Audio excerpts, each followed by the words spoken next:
Good evening, ladies and gentlemen. Oh no, is that me or is that somebody else? Whose voice am I hearing? Nope, I've got everything turned off. All right, must have been a fluke.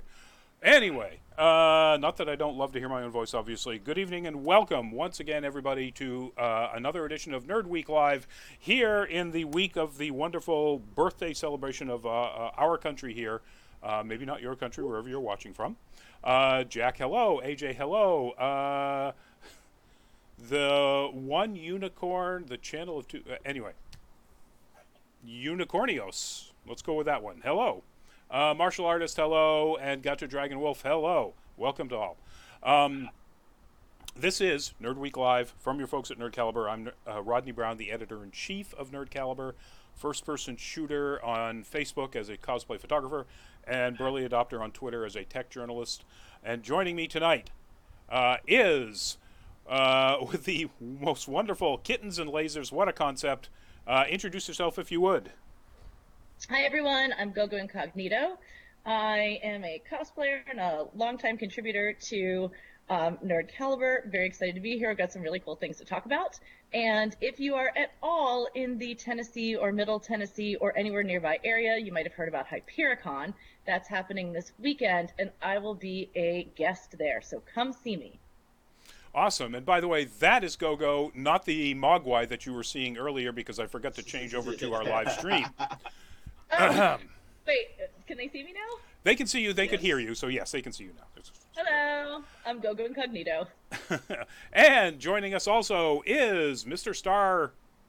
We can't see below it, so we're going to assume it says Wars. But yes, all right. Sir, introduce yourself. Hello, Internet. This is Byron McNeil, also known as Byron D0. I am also a longtime contributor to Nerd Caliber. I'm a writer, social media correspondent at various conventions, and all other things. And I run my own podcast, the Weep Trash Can Podcast. It is on all the major iTunes distribution services now. Podcast distribution services, Spotify, SoundCloud, iTunes, and Google Play. Check it out. It's Weep Trash Can Podcast. Look for the trash can with the kawaii trash bag and a tentacle and a magical girl staff on it. Because why wouldn't you? Right. Why wouldn't you have that as a logo? So of course you would watch or listen to the Weep Trash Can Podcast. Yes. Stacat 40, yeah. We're going to go with Stacat 48. Hello, and welcome to the show. So you've already seen what our first topic is, for me not moving it out of the way in time. But our first topic is, to jump right into things, it is news about the, for probably most of you, very old movie, Gremlins. And the news is there's going to be a television series that is a animated prequel to the original movie. It's going to be called Gremlins: Secrets of the Mogwai, and it has been announced a 10-episode series, like Dragon Prince on Netflix and a lot of things these days. But it's going to be on the Warner Media streaming service whenever that happens, and it's made by Amblin Television and Warner Brothers Animation.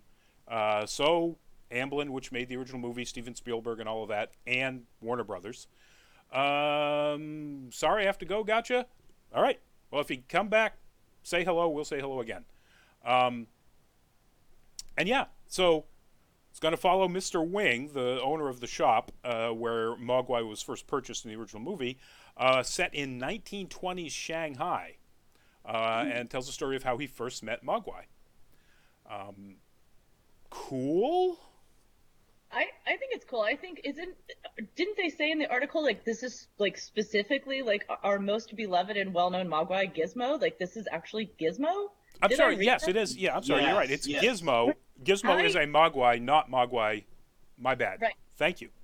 No problem. I got so excited when I saw this topic. I mean, it was like the first thing I went to click on and read about. And really, I mean, when you go and sort of see some of the people who are working on this, it's like, wow, this could be really, really, really good. Like, there's some major talent, and I trust Amblin Entertainment. I have to say I'm disappointed that it's yet another streaming service that's coming our way, which is probably Yeah.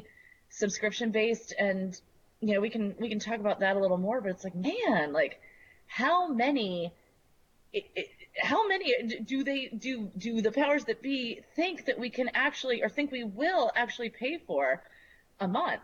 I don't think they're actually concerned about that. They couldn't care less, you know. They just see dollar signs.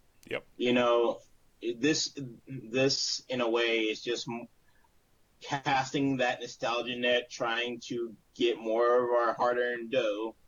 But that's not what I'm here for. I'm here for for this idea. I mean, yeah, it will be interesting to see the origins of like this lore, and it looks like they're going to expand upon it significantly.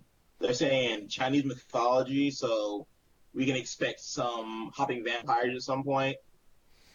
That would be Yeah. cool if they want to get that scary. I'm not sure that that's the path they want to go down, but yeah, yeah. Oh, I know. I thought the brief was really interesting. What we got to read, even just like, hey, this is happening. Here's the basic gist. It's kind of like this trope that of like, cute critter, plucky upstart, and Mr. Wing was his name. Mr. Yes. Wing, yep. Yeah, and Mr. Wing, going on adventures. Like, okay, but you're with Gizmo, and who doesn't love Gizmo? And all these things happen. But then it also said that as they go about, they'll be like going to different, exploring the Chinese countryside. I like that it's set in, the 1920s. I think there's so much interesting stuff to play with that, and that we'll be encountering, different creatures from mythology. So I think it could be something that really is something we really haven't quite seen before, with that nostalgia factor. So I think it could be interesting. I think it's going to be something like something we have seen before, and I Oh, think it's going to be like the original Avatar: The Last Airbender. Yeah, Not that's what I was thinking. not in that which world, but I never saw. So well, you should watch it. Trust me, you should watch I it. know. You would love it. The I the know. character writing is wonderful.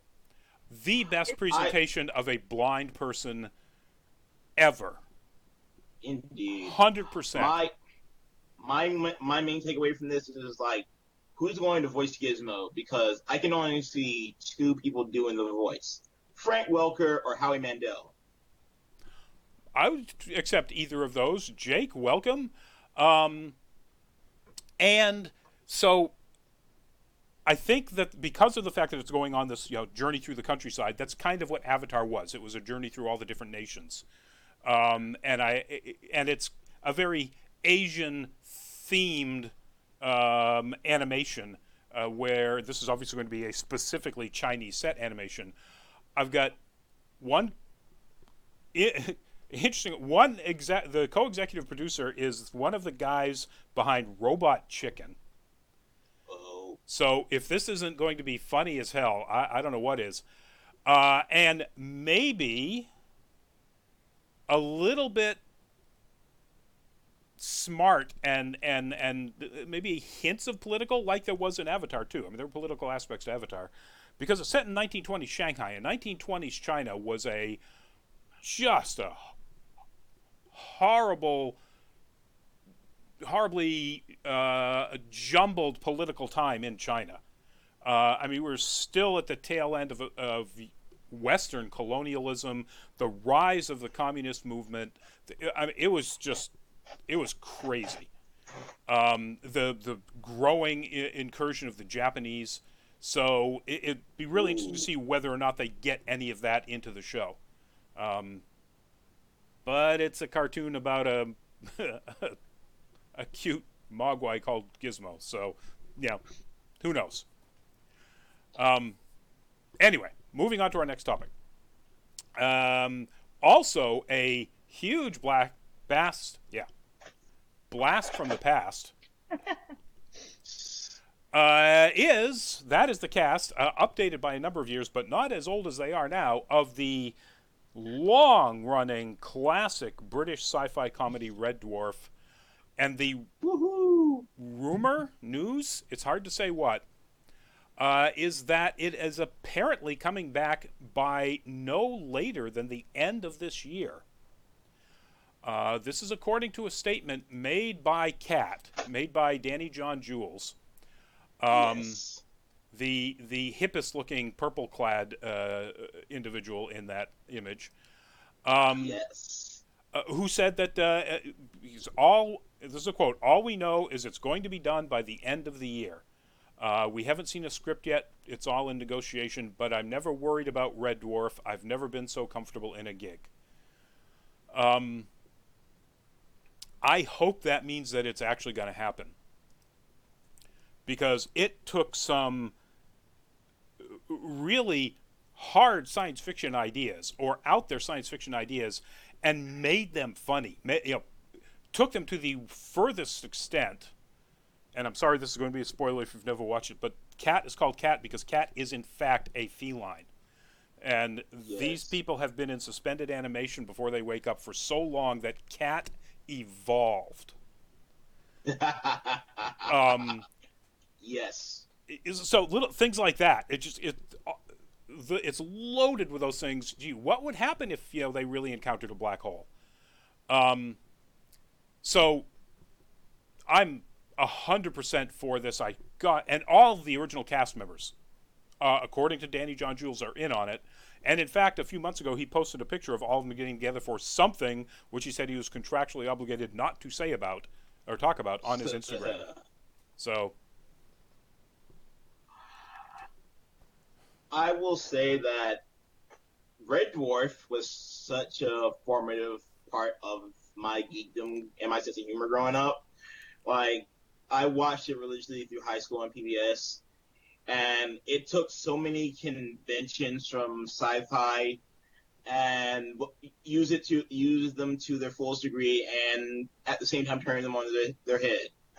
I really would love to see what they do with a lot of the more modern takes on science fiction, whether they stay true to their original format or if it just evolves with what exists now. Think about the things they could do with stuff that we've discovered, like supersymmetry and string theory and quantum gravity and all of the stuff that just back in the late '80s they had no idea about. I'm so pumped for this, and please don't make this just Danny talking out of his butt. Please make this something that's actually going to happen. It's cold outside, no kind of atmosphere. All alone, more or less. Jake, I missed your question earlier. The reference in the title to Sandman is actually our last discussion, and it is the Vertigo comic series Sandman, which we talked about last week. This is a completely different story. So stay tuned for that. Moving on to our next rumor-ish, maybe sort of, and that is that young lady is rumored to be in talks to be the Batgirl in the next Warner Brothers property that would have a live-action Batgirl in it. Rumor comes from We Got This Covered, and then was picked up by everybody, of course. And We Got This Covered, I don't know. I would say they're more than 50-50 with their rumors, but they are not as good as their own marketing says, that because they are all like longtime nerd journalists or inside Hollywood former producers and so on, that they have all these connections. Some of their breaking stories have not actually broken, or at least haven't yet. I mean, who knows? But this, I like this. I like this idea. I think she would be an awesome Batgirl. Indeed. I completely agree. I want to see her. Well, first of all, please let the movie be good. Like, come on, Warner. Come on, DC. Give us Another one. Give us another one, please. I think whereas I'm not sure. Like Wonder Woman, I think is known. Even if you haven't followed a lot of the comics or this or that, everyone knows who Wonder Woman is. Batgirl, I think, is a little more of like a niche or a hard sell, even though it's Batgirl. But Daisy Ridley, and I think she's proven herself, and I really like to see what she could do. Now, this is interesting that so the movie has a director, and it is Christina Hodson, who wrote Bumblebee and was hired to do Birds of Prey, which is coming out soon, next year. And apparently, just the script alone was enough for Warner Brothers to hire her to do Batgirl. Awesome. Uh, so Great. yeah, that sounds That's great. something. So this is a standalone, just like a Batgirl movie. Yes. Like not necessarily an ensemble with Batgirl just being there. Like this is a Batgirl, full on Batgirl gets her own title. Yes. And Well, this more article. of- Oh, go ahead. No, just that. Just I'm excited. Like I've been waiting most of my life to have, you know, female and femme presenting superheroes and characters actually be able to get the recognition and for studios to put money behind it. So yeah, yes, please. I'm just happy.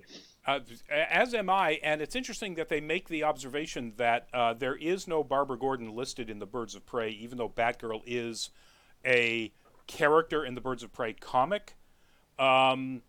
But there is a Cassandra Cain who also at one point wore the Batgirl title or mantle. Really? Yeah, there'll be a Cassie Cain, and if they don't cast, I actually haven't looked at the IMDb. I hope they cast Oh yeah, that's an right. I Asian remember actress. Cassie Cain. Yeah. But so it would seem like they're going to go with a Batgirl that is not, in fact, Barbara Gordon in Birds of Prey, and then Batgirl Barbara Gordon will have her own movie, and it could be Daisy Ridley. This article on Looper that is quoting the article from We Got This Covered talks about how Ridley's been in like some of the highest grossing films of all time, and therefore that makes her star very ascendant in Hollywood. And all I have to say is that the Star Wars prequels were at the time some of the highest grossing films in time, and Hayden Christensen's star was very ascendant, and it tanked hard. I don't think that's going to be the case with Daisy Ridley. In other things she's been in, she seemed to have shown that she is, in fact, a very competent actress. Yes. Yeah. Orient Express. Yeah, apples and oranges. Yeah, definitely. And Daisy Ridley. Yeah, it's clearly not the case, but I'm just saying, if that's your metric, Looper, you need to consider the last time this happened. So.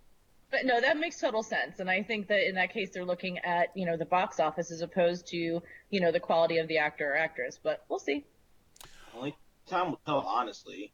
True, and again, I really like you said, Go-Go, and like everybody actually said, I really hope the movie is good.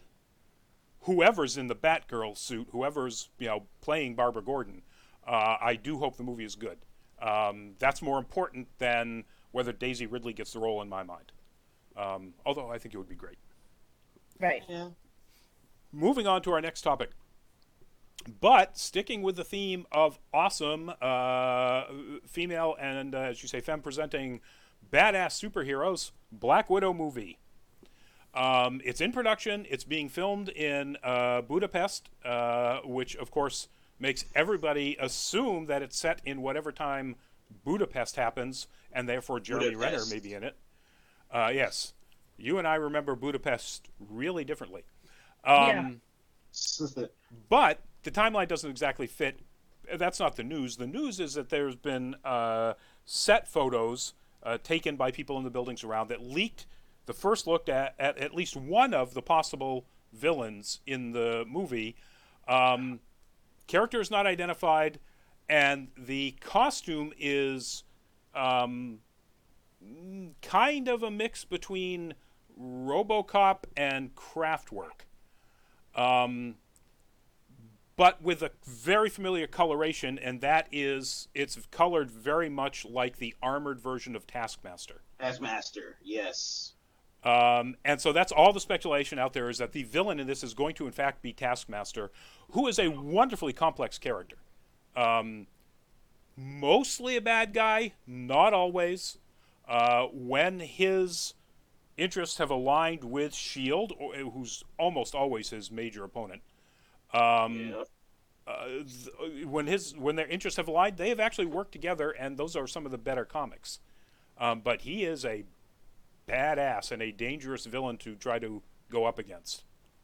I was My gonna. s- Go Oh, ahead. No, you I was go gonna ahead. say, okay, I was gonna say like I really hope it is Taskmaster because he hasn't gotten any love in the MCU yet. I mean, aside from the cartoon, he hasn't really had a lot of attention either. And this is a character who is comparable to DC's Deathstroke in scope and overall scale. He's a mercenary's mercenary, and yeah, like you pointed out earlier, he holds no allegiances. He does the job, and he's very, very much a true anti-villain. You mean anti villain? Yes, because he's like 90% of the time he is at odds with the heroes of the Marvel universe. I don't know that I've ever heard that term, but I like it because an anti-hero is a hero who is heroic, who does heroic things without heroic motivation and reluctantly, and with very mixed moral compass. An Yeah. anti-villain would be a villain who does heroic things reluctantly, but is primarily a villain. I've Okay. never heard that either, and I like it. That's why I wanted you to, expound on that a little bit. Oh yeah, absolutely. Oh, Well, yeah, like you pointed out, like he's worked with Shield to get in for the sake of his own ends. But he is still an antagonistic force for Shield, yeah. Spider-Man, and various other heroes. Yeah, he's tried to kill Spidey lots of times. Um, and it's a good comparison to say he is like Deathstroke. And that's the case. He is a little bit different in that he does have a superpower, and his superpower is once he sees any kind of fighting style, use of any weapon, anything, he can emulate it 100% Yep. perfectly. So he is next to impossible to fight in any fashion, hand to hand, weapon to weapon, and so on. If you don't get him in that first swing or first shot, you're not going to get him.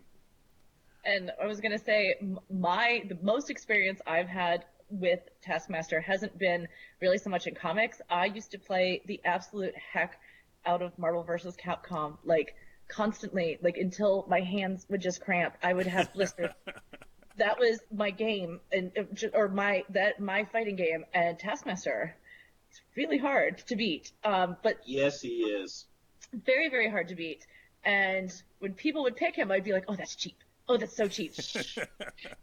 Because he's so hard. But in the version, at least, that I'm remembering where I played, which maybe was Marvel vs. Capcom 4 or 5, I don't even remember now, but it was his skull look, which I think, in a very, like, CG-esque,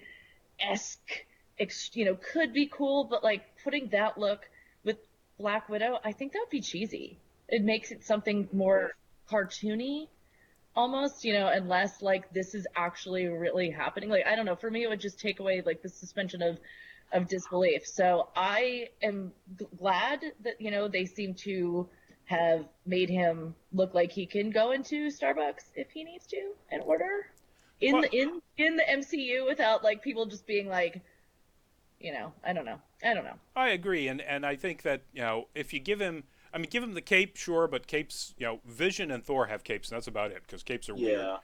Uh, but you give him the pointy white hood these days, and that's a problem.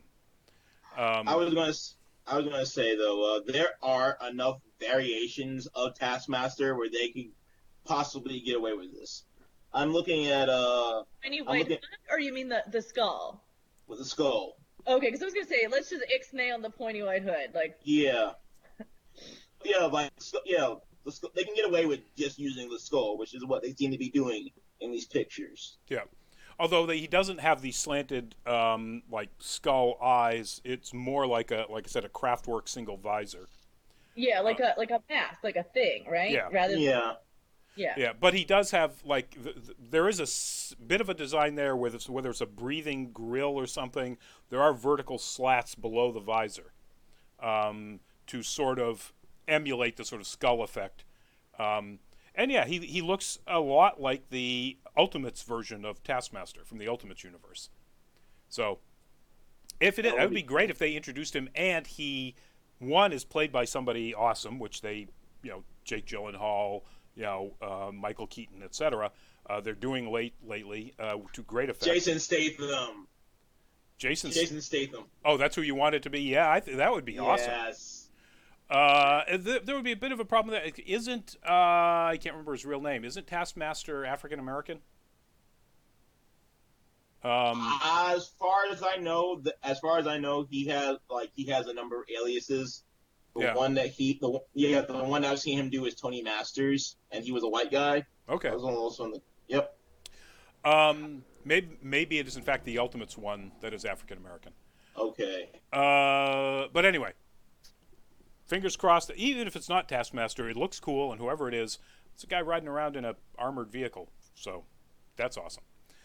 And moving on to our next topic. Our next topic takes a huge leap from comic books and movies to video games and TV. And that is the news that there is going to be a live action series of Final Fantasy XIV. The series is going to be it's Square Enix and Sony Pictures Television.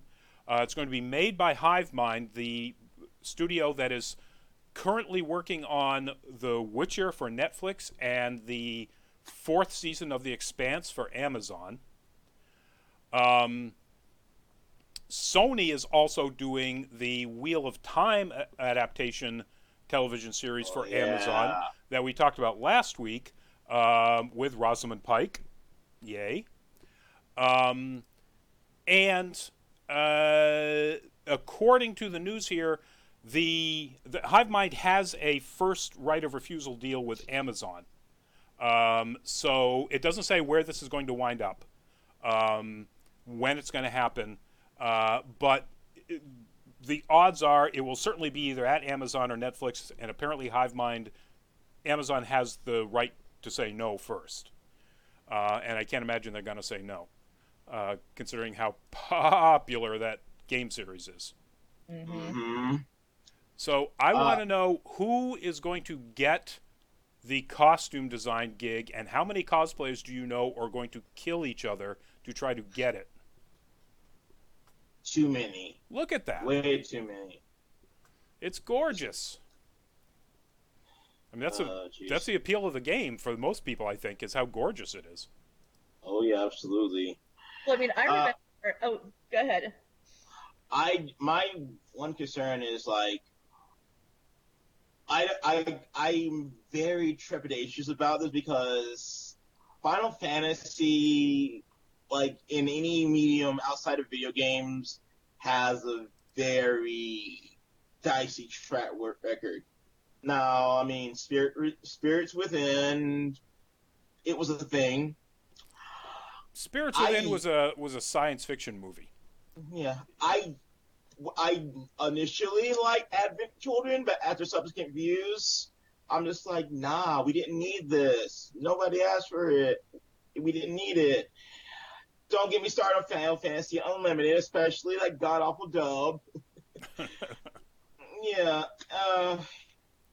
Yeah, but I can see. I think your concern is your concern being able to adhere to the story or it's going to be an original story, but the themes and tone, or is it the look and the need of insane amounts of CG to create the look of this world, or both?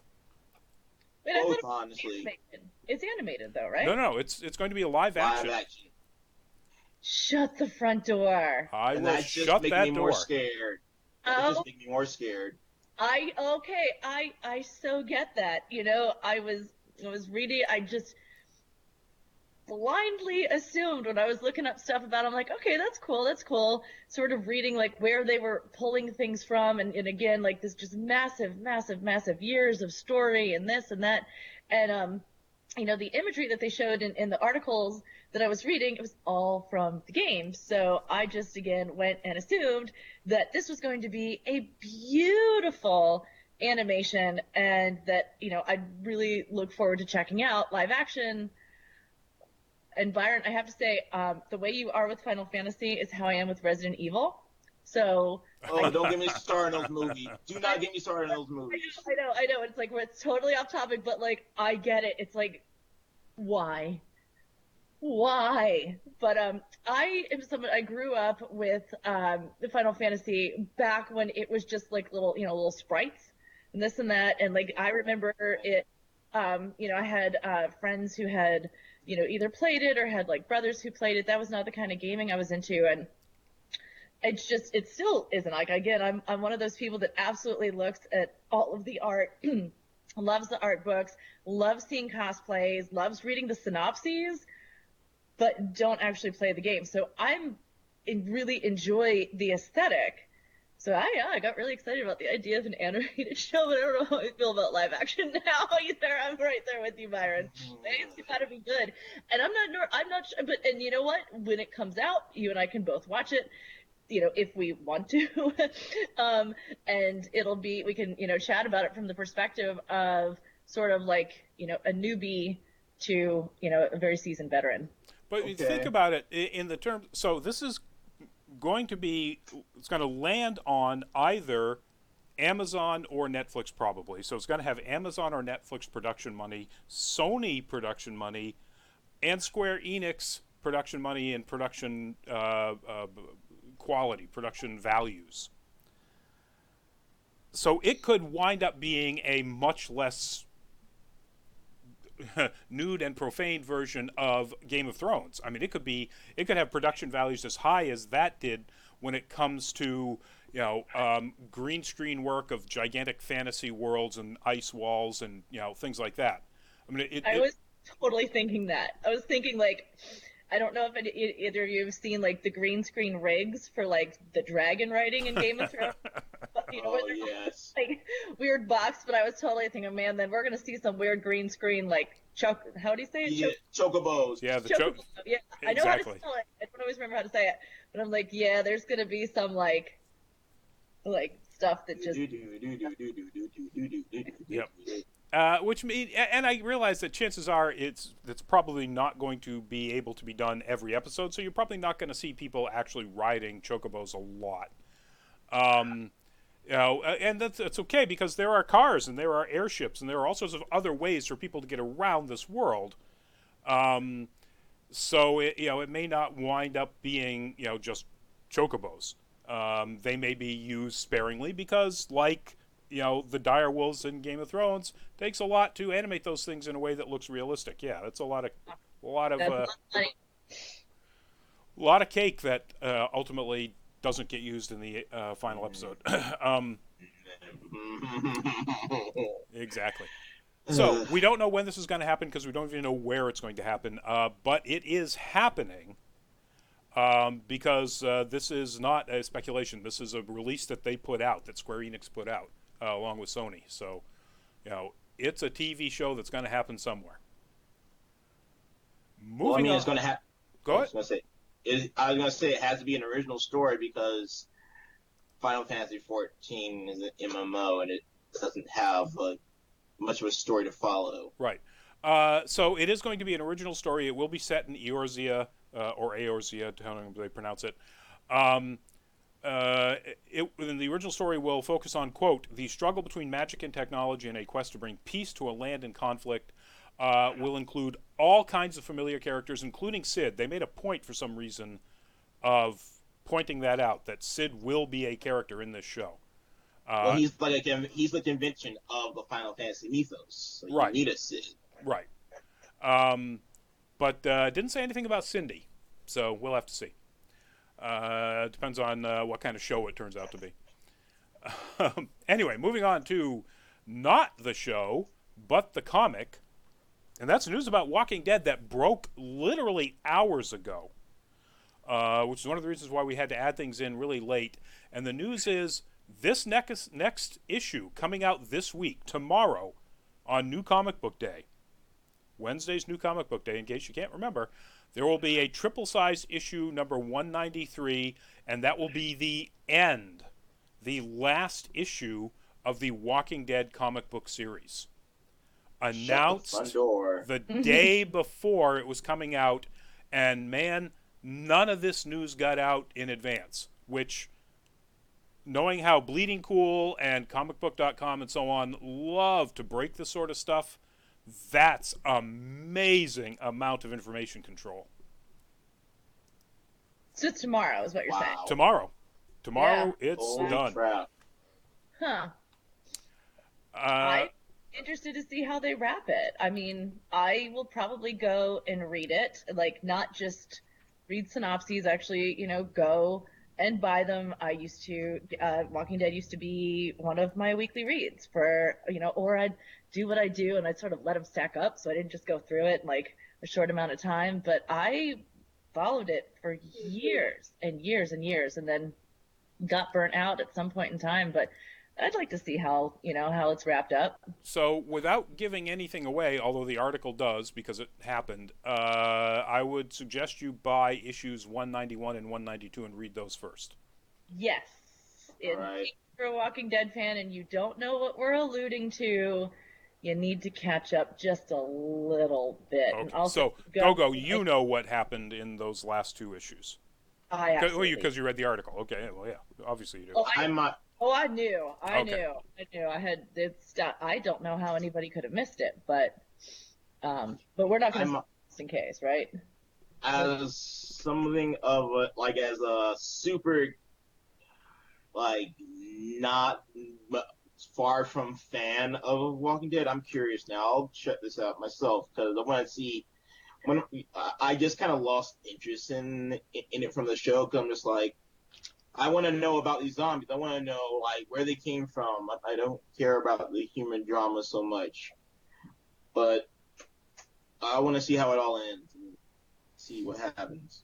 Yeah. As we were just talking about Game of Thrones, you can have an amazing series, and then the ending is like womp womp and can kind of sour you on the whole thing. So hopefully they did it smart in a way that and also maybe will encourage people to go and do a reread or start from, somewhere in the show where it grabbed their interest.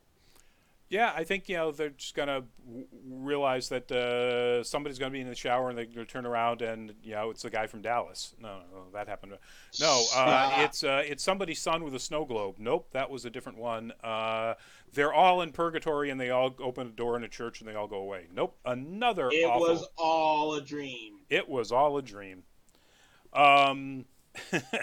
It's a triple-sized issue, so essentially they're going to take the 3 issues worth of storytelling to wrap this up in one issue, which will be the same price as a regular issue. That is one of the points they made. It's not going to cost you any more to get this gigantic final issue and read it. So that's a cool thing.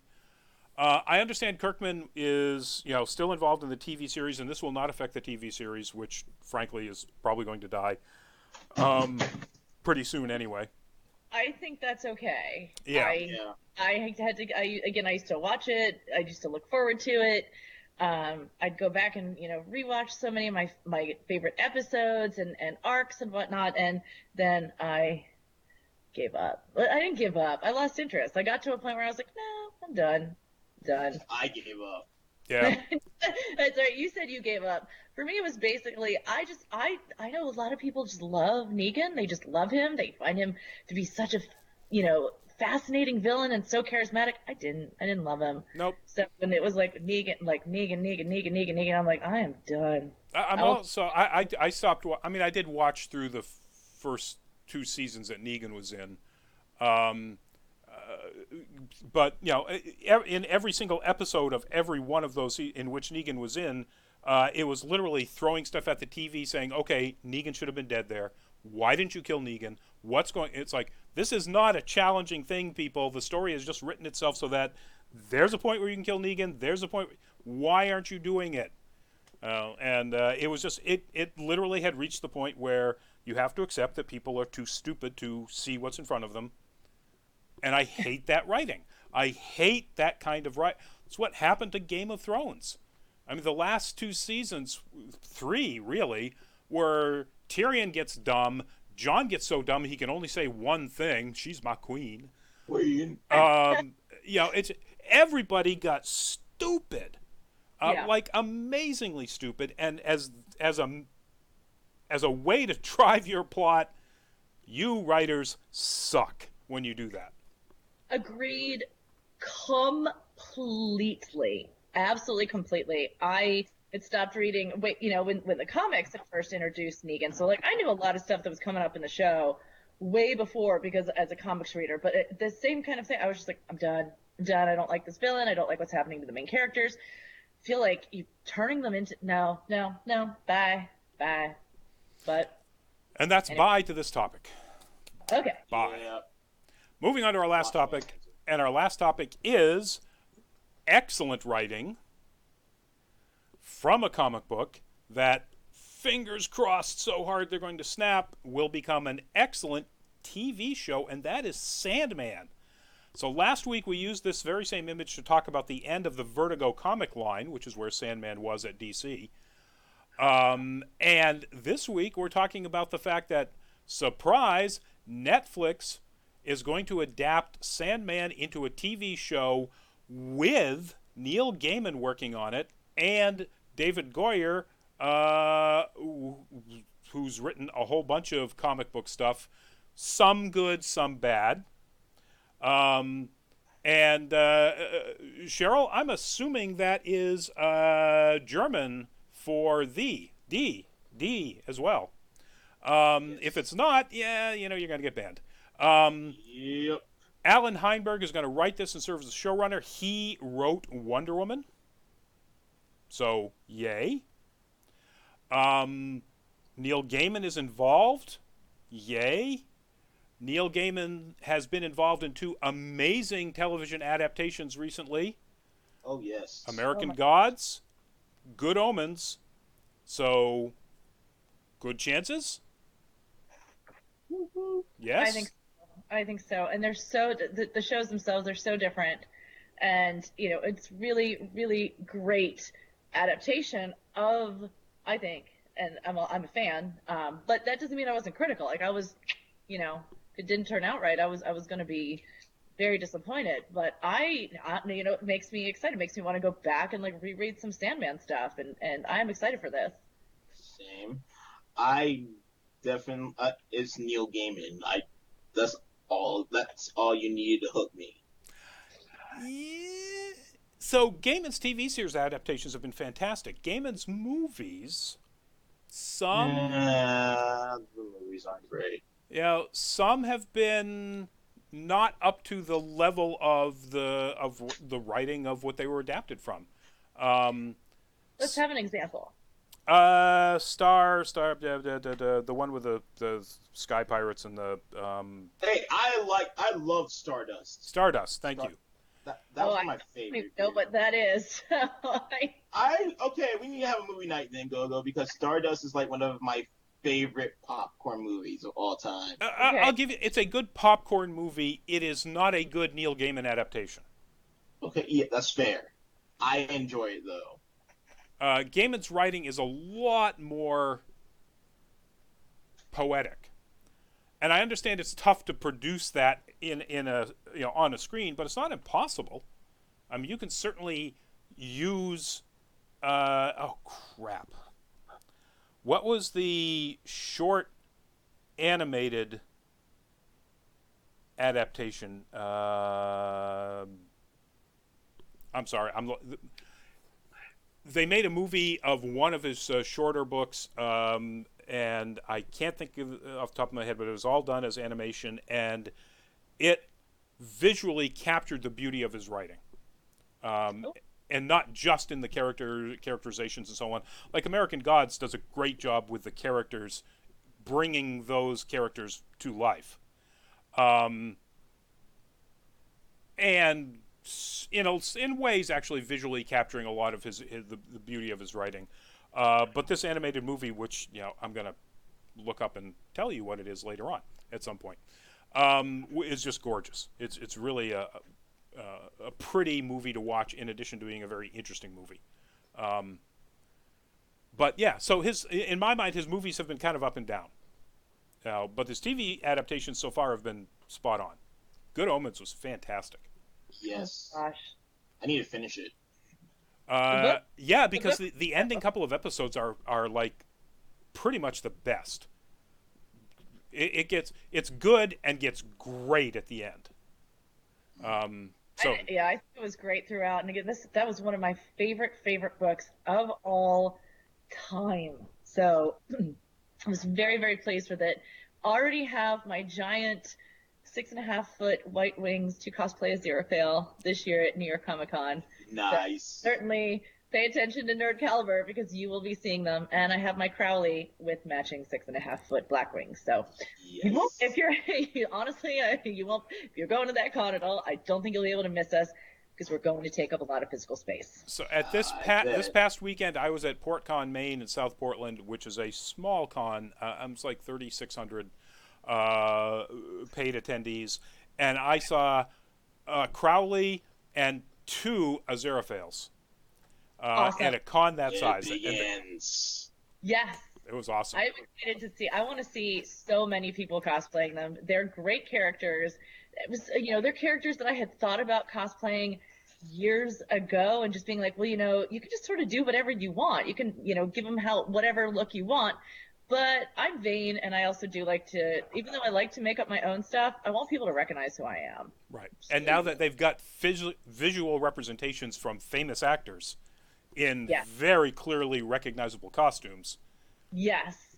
I'm just not looking forward to wearing all of the Aziraphale's layers at New York Comic Con. That's the thing, again, about when you gender flip, gender switch, gender bend, characters, you can make those adaptations to suit your body and your style. So, yeah. Because wearing all those layers and those wings, I'm like, why do I do this to myself? Exactly. Make sure you suffer for your art. Suffer for your art. Please don't suffer too much for your art, but make sure you have a place where you can take the wings off and store them, like up in the lounge or something. I'm sure you'll have a place.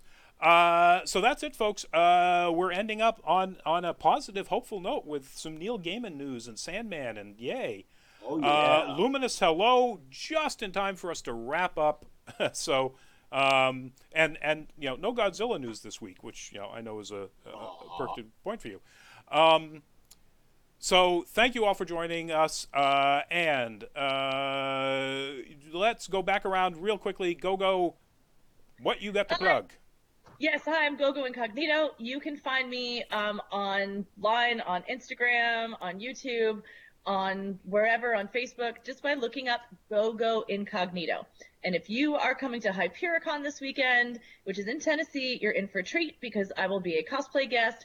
And there is an amazing burlesque show with Dirty Nerdy Burlesque, my company, that's Friday night. Awesome. Very cool. Awesome. Byron. All right, Byron D0, contributing writer, and a proud owner of these Lucid Sound headphones. They're all over the interwebs. Check them out. They're great. Cool. Now, if you're going to plug them, make sure we get a cut. But anyway. Yes. This is more for you to plug your stuff like Weeb Trash Can Podcast. Yes, the Weeb Trash Can Podcast, yes. All right. Cool. Check that out, folks. Nerd Caliber. Next week, not this coming weekend, the weekend after that, we will have a panel at Kineticon. If you're going to be at Kineticon in Hartford, Connecticut, Saturday night, room Riverside 3, 5:30 p.m., building your own nerdy YouTube channel. It's like all this stuff you're seeing here. We'll be talking about the history of Nerd Caliber, where we started, how we got to where we are, pre-recorded stuff, live stuff, anything, all sorts of topics. Check it out. We'll hope to see you there. And that same weekend, we will have a team member, Jason Chocolate Ninja Cosplay, will be doing photos and or video. I'll have to look at that. For us at BlurredCon down in DC. So if you're going to BlurredCon, yay, BlurredCon. If you're going to BlurredCon, look for Chocolate Ninja Cosplay and get your pictures, get your video, or whatever he's doing. And I'm sorry, I can't remember. It's been so long since we set this all up. Anyway, and then we'll see the rest of you next week. Everybody, if you're in here in the U's, S's of A's, have a wonderful birthday celebration of our country on the 4th of July. Happy Independence Day in advance. And if you're not, well, wish us all a happy Independence Day if you're from somewhere else. So, and happy Canada Day for those of our Canadian friends that we missed. because it happened in between shows. Thank you all, folks. Good night, and we'll see you next week. Bye. Bye.